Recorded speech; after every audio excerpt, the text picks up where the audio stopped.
Write out loud. The storytelling aspect is the heart and soul. What? How do I not remember this?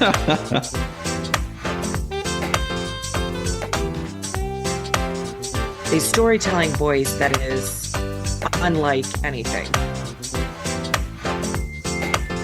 What do you hope people get out of this podcast? I think I just answered that too. I mean, it's Write Out Loud. Welcome, everyone, to Write Out Loud. This is our podcast about writing and storytelling and everything you would want to know about how to be a great storyteller. I'm here with... I am Tina. I am one of your hosts of Write Out Loud. And I have actually been wanting to do this podcast for years. Had it on a little Post-it note, Write Out Loud podcast, on my desk. I think for probably like 5 years. But I didn't know how I wanted to do it. I didn't know what it meant. I just knew that I wanted to talk writing. And I think part of it was, as I had talked about earlier, I used to go and speak in front of writers and talk about writing. And I used to host webinars and talk about writing. This was another way that I could use my voice. Someone from the publishing industry who's been in the industry, I'm going to age myself here, 25 years plus. And having my start at the bookstore level while I was in college, and then I kind of just worked my way up through the ranks of Borders and into the home office. And my love of genre fiction took me straight into the marketing department there. And I actually did all of the marketing. And by that, I mean the in-store marketing. So, signage, placement, all that kind of stuff with all of Border stores in the US for all of the genre fictions, the fun fictions. My babies. Yes. Romance, sci-fi, mystery, thriller, horror. Even at the end there were, graphic novels and manga. So yeah, I had a blast doing all of that. And of course, everyone knows the fate of the Border stores. That took me to a small press publisher that did ebook first and then print. So kind of a reverse traditional publishing. That place eventually closed down as well. And I just started freelancing and kind of worked my way into editing. And it was a natural fit for me. Talking about writing, storytelling. I've got the degrees in writing and English. I had all of these writers, authors that were dying to try self-publishing. And I started my little book matchmaker biz. That's how I got into it. Matt and I met. I'm not going to age either one of us, but it was prior to all of that. I just sent you this picture and we're going to post it somehow on the website so people can see it, of Alice Oseman's Charlie in overalls, because that's my clearest first memory of you. You and your buddy there walking into the store and you coming up to me and saying, "How does this look on me?" Or "How do I look?" Or I can't even remember exactly what you were saying. And I just thought you were adorable. And I loved you from the moment you asked me how do I look at my overalls. But we became friends from there. So yeah. Well, see, you remember it very differently than I do, because I remember we met on J-Date. No, I'm just kidding. I don't even know what J-Date is. Is that something back then or is it now? No, it's something now, I think. I don't even know, to be honest. It just sounded funny in my head. Yeah. Like most things. It was, because I'm thinking, what? How do I not remember this? No, I just remember you guys walking to the bookstore. No, what I do remember is I thought you had the crush on me. I love you. I know, I love you too. So I remember, that my friend, we'll call him Joe, and I walked into the store together. And at that point, he was making fun of my overalls. And as we're walking in towards the store, he's making fun of my overalls at the time. And he says, looking to you in hope that there was an ally there of his point of view, saying, wrong. Hey, doesn't this look ridiculous, or whatever he had said? And you were like, no, I think it looks cute. Yes. And I did. That was not a lie. So we connected over books. Yeah. We we first started talking over books, and as it turns out, my overalls. But we, just maintained our friendship over the years, and we had a couple of major things that we really talked about often. One was our love of books and of stories and writing and reading, and the other was music. Music, I do remember introducing you to a Yes. lot of good music. The cores for The one. cores. But yeah, we bonded over those things, right? And so we Yeah. became fast friends and Yeah. maintained our friendship over the years. For me, writing has always been kind of that elusive little minx that was out there. And storytelling in particular, I think, is the one that I relate to the most of it, right? Is that ability to create a world out of nothing and to breathe life into it and to bring something that was purely just a glimmer of a thought in the back of your mind that became this full-fledged thing. It's something that I've always loved and something that I've always gravitated towards. And being able to spin that into a tale that gets others to come along is even better. So I think for us going through this podcast, it's really going to be a lot about how do we teach everybody else how to unleash that voice. Yeah. And unleash it in a way that makes them believe that they can do it, finish it, and do what they're going to do with it. And also, one of my big things that you will hear over and over and over again is be you. I get a lot of writers coming to me and saying, I want to get into this genre. For example, vampires. Oh, but vampires are so overdone. But have you done them? And are you going to give us something a little different? Probably. If you infuse you into the story, you're going to give yourself the shot that you need. Yeah, absolutely. Find your specific voice and find your specific spin on something, right? Find a way for you to bring something that other people have done, but maybe again, you haven't had your ability to put your mark on it, your thumbprint on it that says, no, this is worthy because this is something I've come up with. No one else has it. What you and I were talking pre-podcast tonight, The Last of Us kind of represents that to me. So it's kind of the zombie apocalypse story, but right now it's completely different. It's completely different from the other zombie apocalypse, either books or movies or TV shows that I've seen. So I'm really enjoying this new spin on it. And I think that's the difference in what we're saying here is that it might be something that people are tired of, but if you give us the little bit of different, the little bit of special, it can just surpass everything. Absolutely. So what do you think, what are some of the stories that we hope to cover throughout this podcast? I think the sky's the limit. What are some of the things, if you had to kind of tease to people, hey, we're going to explore some of these stories, like what stories come to mind? Well, Heartstopper. Yes. The whole inspiration for us doing this initial podcast.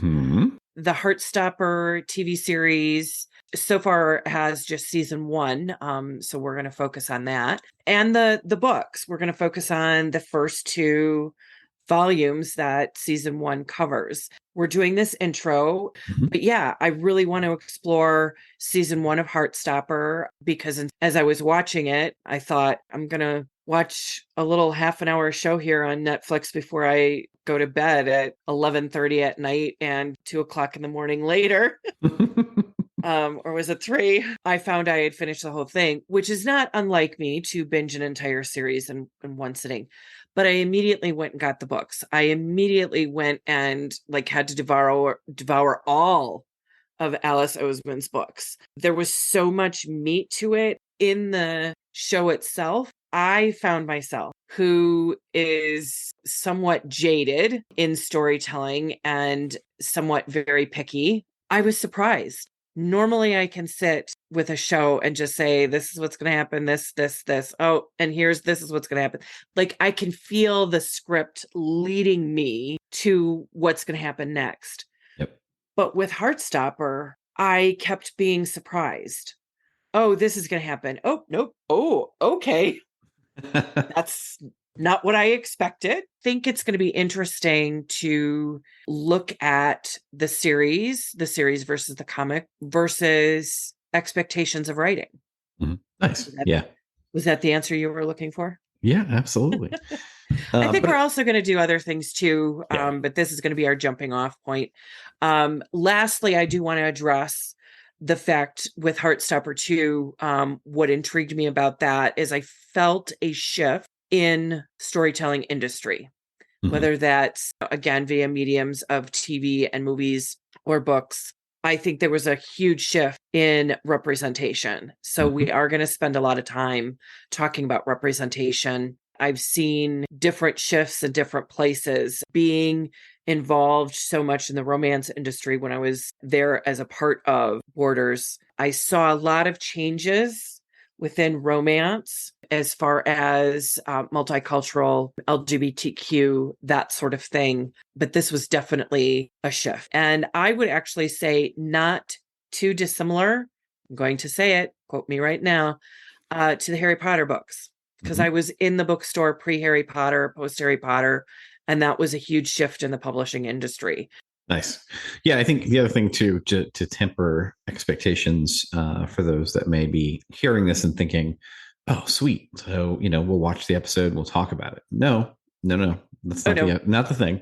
What we're going to be doing is maybe a little bit different than that, right? It is going to be centered around some of these shows. So, for example, Heartstopper is definitely going to be a big piece of this.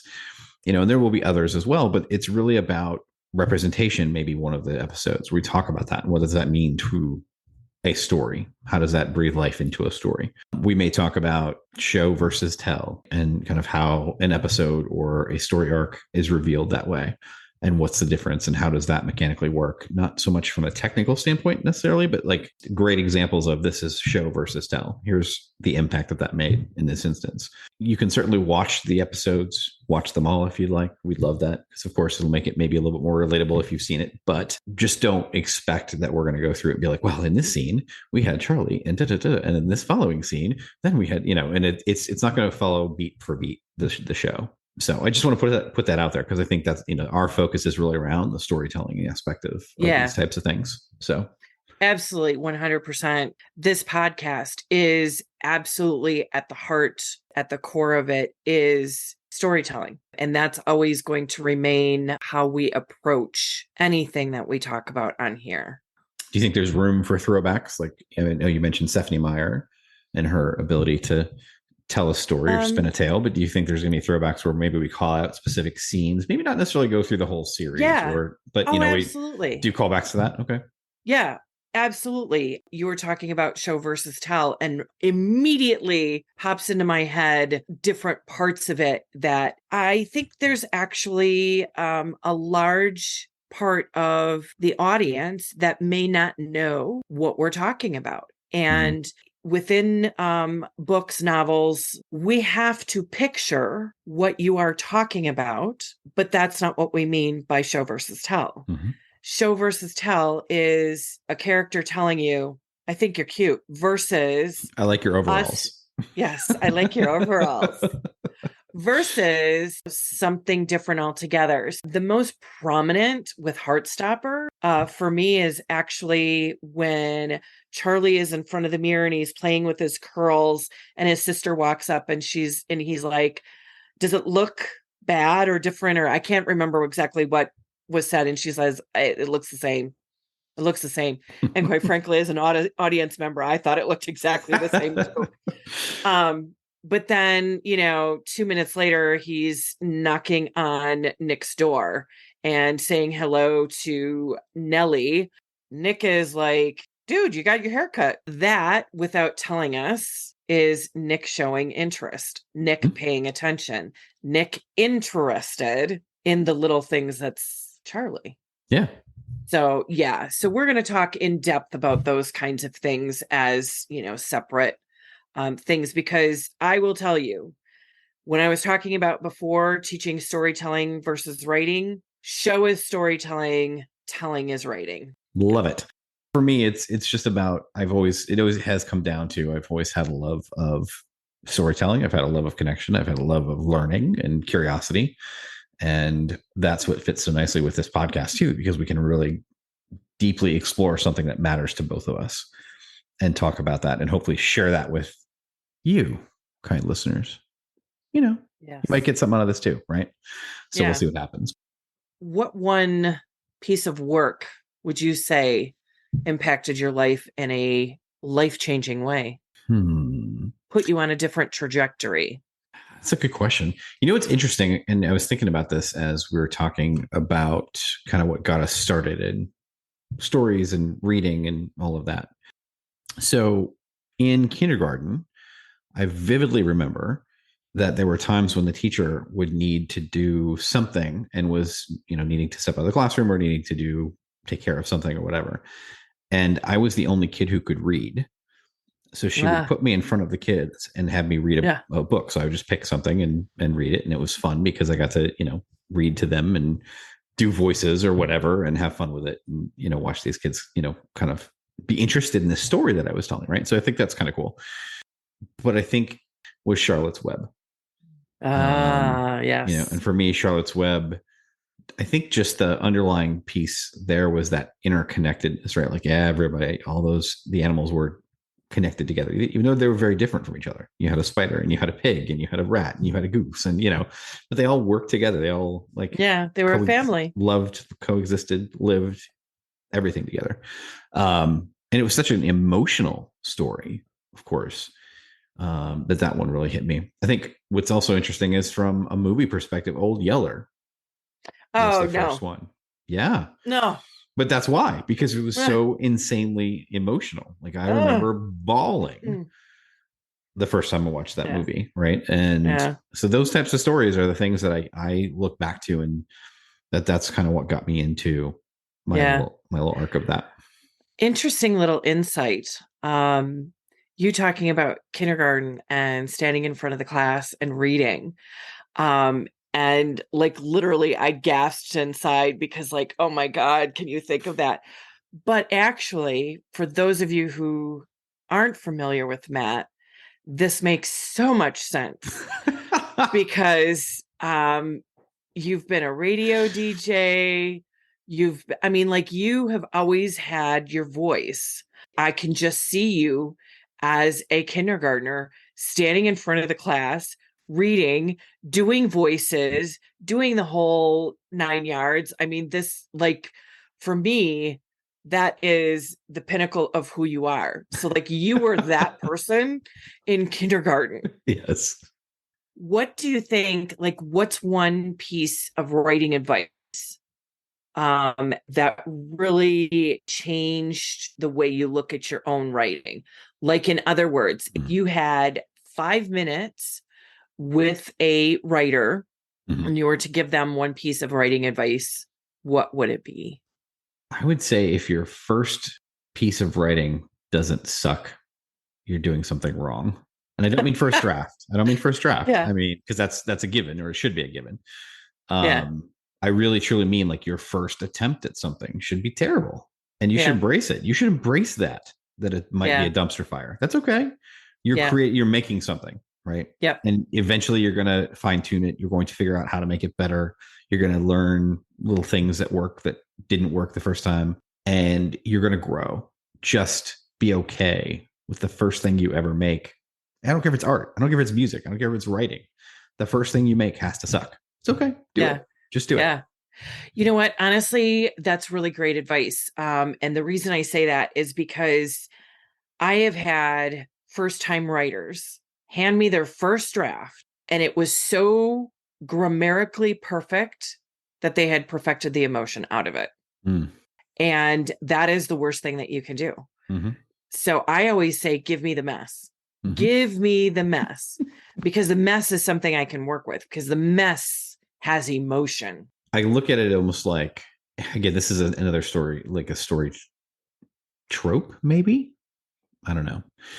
But you look at it like this: if there's something that you just love so much, and you want to always have that feeling of, oh my gosh, I love this thing. I can't let it go. I can't ever lose this thing because I just want to love it so much, right? That feeling Mm-hmm. is there, Yeah. that you kind of squeeze the life out of it Yeah. because you're holding on so hard Exactly. that now it's like, it's just you've inadvertently kind of killed it just because you've put so much pressure on it. Yeah. Right. It's Absolutely. same kind of thing. Like just take a deep breath and just roll with it. Yeah. Yeah. One of my favorite pieces of advice is actually something that I discovered while reading, but it is one of the things that if I were to gather all my clients, they would say, this is her piece of advice that everybody should have. But honestly, it came from Nalini Singh. She's one of my favorite authors. I was lucky enough back in the day when she first published her first Changeling book. I knew her editor. Her editor sent me an early copy, and not even a printed copy like, most reviewers get. This was actually like the manuscript itself. Hmm. So page by page. Back then we didn't have ebooks. So Okay. it could not be sent in an ebook. It had to be sent in paper copies. And I was on a flight to Atlanta. When you get there, you call all the people and, oh, I'm here. Let's meet for drinks. Let's meet in the lobby. Let's, do all of that.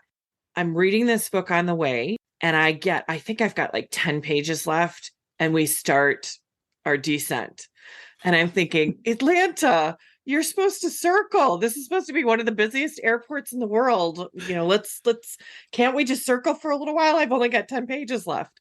I got off the plane, got in my cab, didn't call anyone, checked into my room, didn't call anyone, sat in my chair by the window and finished the last 10 pages. The reason I say this, with paranormal, sci-fi, anything that you have to world build, I call it cheating. When you make it the character the only exception, or, you build the world, but then you're going to break the rules. Okay. Number one, that is the biggest no, no, no, no, no. Mm-hmm. So I thought Nalini's saying, oh my gosh, okay, so this is a romance. And so the couple has to end up together, right? It's a happily ever after guarantee.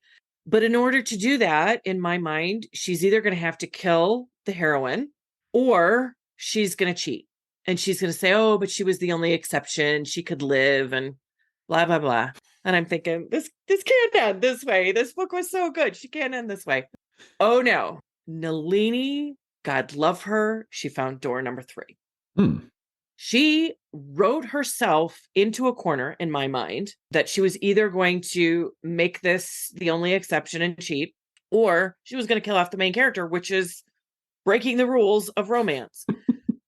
But she came up with this third option that I had not thought of, and she wrote it beautifully, and it was magical, and it was mind-blowing, and I sat there for a few minutes and thought to myself, there's always a door number 3.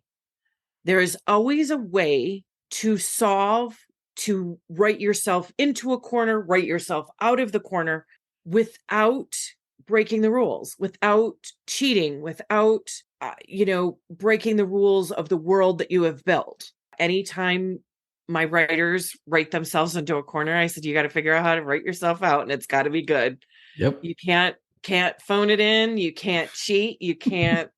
Yeah. So that's my biggest piece of advice that I ever give to any storytellers is there's always a door number 3. And don't you dare make it all a dream. Don't you? Yeah. Don't you dare. Exactly. It's cheating. It's a cop out. Now, the first time it was done, Newhart, I think is when it was first done. Possibly, yeah. That was actually really funny and a great way to end the series, because it harkened back to his first series. That was, one was Newhart, and then the other one was Bob Newhart, and so on and so forth. But yeah, that's the classic. But you can't do Lost made it the worst. Made it the worst. Okay, so Lost is its own podcast. It's true. Because the thing is, had those writers stood up to ABC and said no, then it would have been really great. Yeah. But ABC came to them and said, no, this is our number 1 show. We are not going to stop it after 3 seasons. And I don't know if it was 3 seasons exactly, but I think that's what I read at one point or another. We need to milk this cow for all it's worth. Yeah, exactly. And you can't do that. No. So if I had been those writers, I would have stood up to ABC and said, no, it's 3 seasons. But if you want more things from me, my brain is here, ready to work. I got more ideas, some that are even better than Lost, but I had to get my foot in the door. Yep. Yeah, I think that's the other thing too. With Lost, the lesson with Lost is, as writers, you've got to know what's best for your story. Well, that was a fun first podcast. I think we made it through. Yes, I think that's really good. Cool. Well, That was if fun. anyone out there listening is looking for a way to find you online, where do they go, Miss Christina? Oh, well, let's see, bookmatchmaker.com, or you can just email me at Christina, Christina, at bookmatchmaker.com. Find us there and let us know what you want from a writing podcast, or if you have questions or comments or just want to say hi. There you go. You can also find me on Instagram at sarcassem, SARCASSEM. We have official Write Out Loud podcast, social media. We do. On Instagram. So go follow us over there. At Write Out Loud Pod on all of the major platforms. Yes. Good deal. All right. Well, we will talk again soon. Yes, we will. All right. Bye. Bye.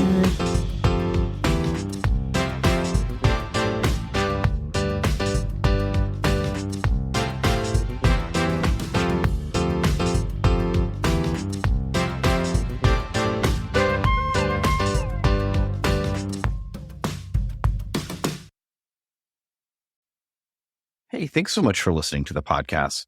We really hope that you're enjoying every bit of it, but we would love to hear your feedback. Drop us an email either to matt@writeoutloudpod.com or christina@bookmatchmaker.com. We would love to hear your thoughts. What's working, what's not working, and what do you want to hear more of? Thanks so much. We really appreciate it.